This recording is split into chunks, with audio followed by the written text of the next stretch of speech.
Linus, how are you doing? I am here to philosophize for a change. I just thought of a dichotomy that I think is not talked about very often, and I guess it's because it might seem reductionist to bring it up as a dichotomy. But I think that it's interesting because most of us behave as if the answer was one, and I think the answer is actually the opposite. And that is literature better than philosophy? The dichotomy there is that the reason why I say dichotomy is because there seems to you seem to have to choose, right?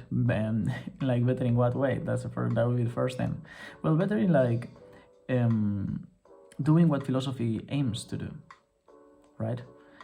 Because philosophy does look down upon, and philosophers and people who study academically philosophy tend to look down upon literature as sort of like a lesser form of representing and defining reality. And that's because philosophy at its core is supposed to be proto-scientific thinking, which is the highest form of thinking, in my opinion. I mean, logically structured thinking that it doesn't find a dogma as its premise.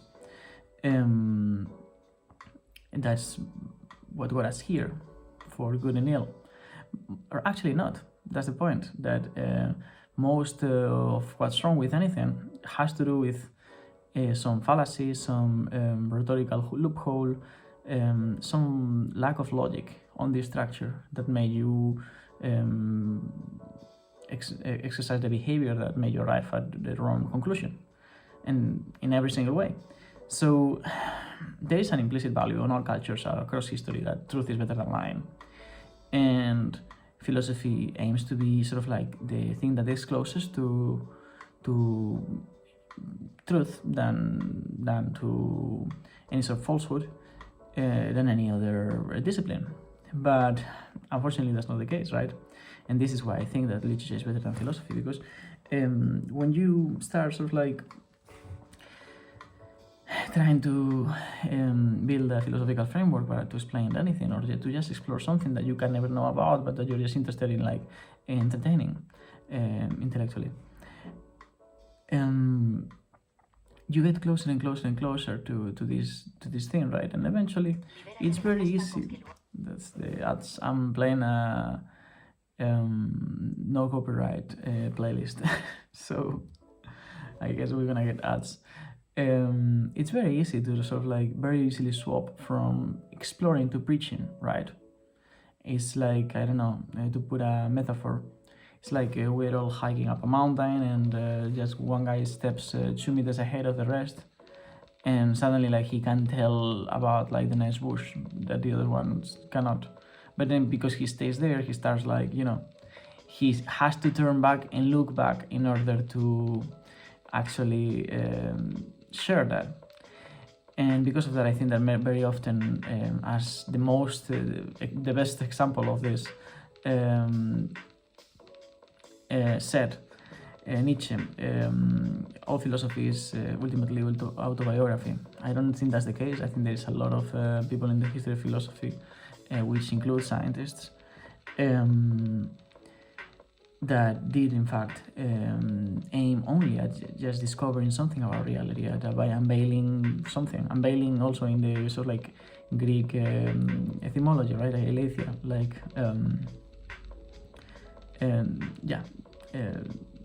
truth, basically, which is it's like a whole circle, right? Because truth in Greece means unveiling, and I was saying unveiling, going back to truth through the Aletheia connection. So yeah, you can look at that at that word in 3 different ways. But either way, I'm not trying to be like to give it any transcendence more than it should have. I'm just saying that we are inward looking now, and after that, we want everybody to look at ourselves. We're completely self-centered, and that means that most philosophy is in fact indoctrination for people who is not aware of that. And most people who read philosophy, they're more concerned often without knowing. Of course, it's always very complex because philosophy students tend to be very good at convincing themselves of their own lies. But ultimately, everyone is only really trying to find a ism to inhabit. And that's not the case with literature. Literature knows that it's a pantomime. Literature knows that it's fiction. Philosophy doesn't realize that even the very devices that it's using to discern that which is almost undiscernible in the way that philosophy really tries to do, is fiction as well. It's all fiction, which is not to say that nothing is true. It's only to say that literature has this sort of like dramatic irony, that it accepts the fact that it is not true, and because it's not concerned with that, but concerned with accepting the contradiction in the flow between one and the other at almost any conversation and any storytelling.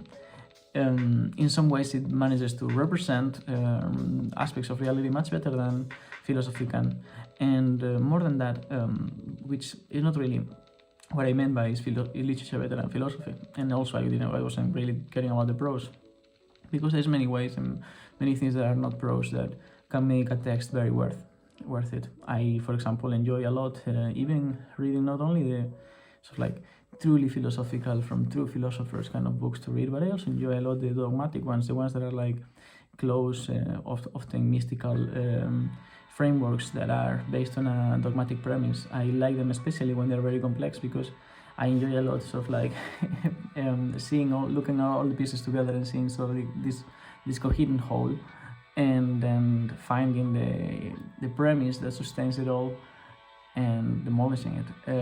I find that super interesting. But the thing is that the person who was writing that didn't have that irony, didn't see that separate from himself. At some point he started identifying with the text and wanted to preach himself through it. And because of that, philosophy is a worse exercise for the mind than literature. I think literature promotes a better approach to the world and to the mind, the usage of the mind. I have to stop here because I have 8 minutes and we're on 7 point something before the memory of my phone dies. So I hope I managed to make my point. I'm kind of like on the line, and I'll see you on the other side. Let me know what you thought about this and all of that. And yeah, whatever. I'm not. That's it.